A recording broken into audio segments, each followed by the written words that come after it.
Good Monday evening, everybody. There's a old saying, and it goes, "Odd of God to choose the Jews." Of course, the Jews added onto it, it's not so odd, the Jews chose God. But did they really? I remember when I was first starting to read the Bible a few years ago. And we were reading something from the Tanakh, in the Torah, in a Bible study. And we read something terrible about, God at war with the Israelites and so forth. And they all looked at me because they knew that I was new to all this. And they said, "What do you think about that?" And I'm like, well, it's got to be true. It's got to be true because, I have some experience and discernment about people who try to execute con jobs, rainmakers of the world, snake oil salesmen. And this would not be how they would go about doing it. They would not try to entice people to read the Bible on the basis of, look at how wonderful all of this is. And then you look in the Bible and all of this kind of stuff is going on. God's wrath and war and all sorts of things. But that's the way that it was. So I looked at that and I said, okay, well, this has to be true. But at what point did the Jews choose God? This is about Exodus 16 through 18. And the Jews are just grumbling throughout, They're grumbling at Moses. And Moses is saying, who are we? What do you want from me? Your issue is with God. Take it up with him. And anyway, the Jews are just very, God. Look, I hate to use the term because people that are anti-Semitic, which is an odd term in and of itself because the Semites were more than just the Jews and the Israelis. But those people will use this as against the Jews, that God called them a stiff-necked people, and that they were always doing the opposite of what God said to do, always grumbling. And God said, all right, we're going to send down this manna, and Jews are like, what's that? It was bread from heaven. That's what it was. Think about the wafers that we have at communion, and if they tasted like coriander seed and honey, and if there was enough of that to keep us full. Okay, but God said, collect just enough for you to eat, except on the sixth day, take twice as much, and don't go out on the Sabbath to gather, because there won't be any. Take enough for the one day and for the Sabbath. But on the other days, don't take more than you need. So what happens? The Jews go out on the Sabbath to try to collect manna, but there isn't any. Go figure.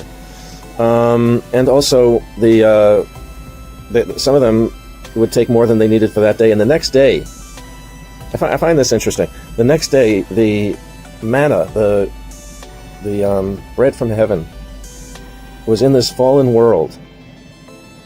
And after one day, if the Jews were to violate God's instructions, it would be stinky and full of maggots. So then the Jews tried to move on. The pilgrimage that the Jews were on to get to Canaan could have been done in like a few days instead of 40 years if they didn't grumble so much. So one thing that they grumbled against was that there was no water. Now that's a legitimate complaint, but why go to Moses and complain about it and say, why did you take us out of Egypt where we had water? Now we're going to die because we don't have water. Oh my goodness, what drama queens. Anyway, Moses, instead of complaining to Moses, why not pray? Why not pray to the Lord? Lord, we need water. We need water. We love you, God. You've done so many amazing things for us. Can you send us some water? But instead they would complain to Moses. Okay. Then there's this other section of in Exodus 17 where the Amalekites attack the Israelis, and Joshua is in charge of the army to fight back the Amalekites.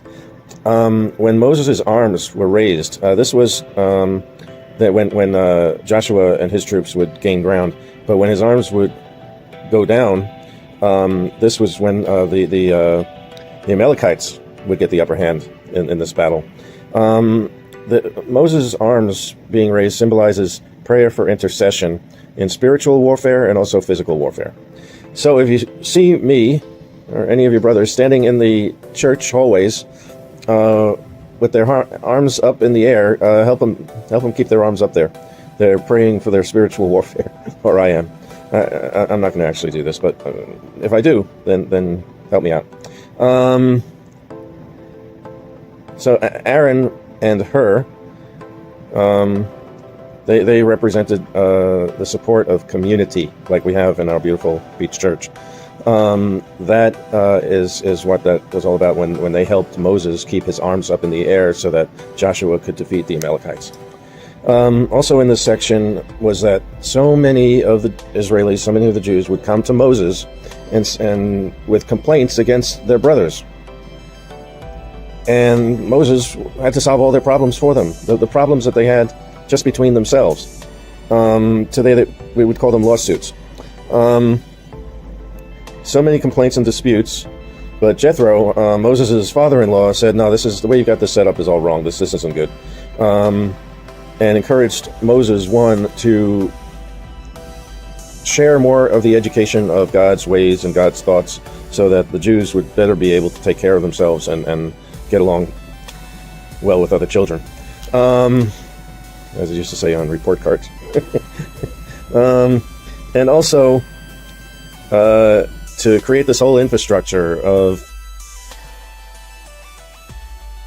people at different levels that would be overseeing different numbers of people, tens, 50s, hundreds, thousands, to deal with all of these issues so that they didn't all have to go to the top of the organizing board. It's like as if, anybody that had a problem in our church with somebody else in the church went to the pastor about it. Could you imagine such a situation? So instead of doing that, Jethro said, look, set this up so that it can, there's some sharing and delegating of responsibility, and where there are different people that can be trusted to help keep things calm and even amongst the Israelis. So, that is what this section of Exodus is all about. It's fascinating. The Pharisees in Jesus' day, they were so haughty, and they're something special, and they get to wear all this nice clothing, and they pray in the public square so that people can see them and how holy they are and so forth. But they're descended from these Jews, these Israelis, which were God had problems with them. If God's having a hard time just because of the nature of how these people are conducting themselves and how much that they like to be combative and grumble and so forth, then they are God's chosen people. But that doesn't mean that they are the best people. That just means that God used them to show the whole world who He is and how people should and shouldn't act and what He does with it. So, these sections of the Bible can sometimes be a difficult read, but they're the truth. They're the truth. Otherwise, they would be painting such a brighter picture than it does of who God's people were and the problems that God had with them. And it's all about how to act in a more godly way and be in better terms with God, and the power of prayer, and how prayer can overcome spiritual warfare, and basically being thankful, which was hugely missing. I just got to say this as a disclaimer. I am not only Jewish by birth and by rearing, but also a Levite. I've mentioned this before. The only reason why I bring it up again, aside from the fact that I found out recently that, when the whole thing with the golden calf and God killed like 3,000 Jews, he used the Levites to do that. The Levites had swords, or he gave them swords, and took out 3,000 of the Jews who had gone against God and worshipped the golden calf idol. So that's my descendants, or my ancestors rather. And but I love the Jewish people, and I love them for being God's people. But I know that all of this is true. I know it in myself, and I know it in others.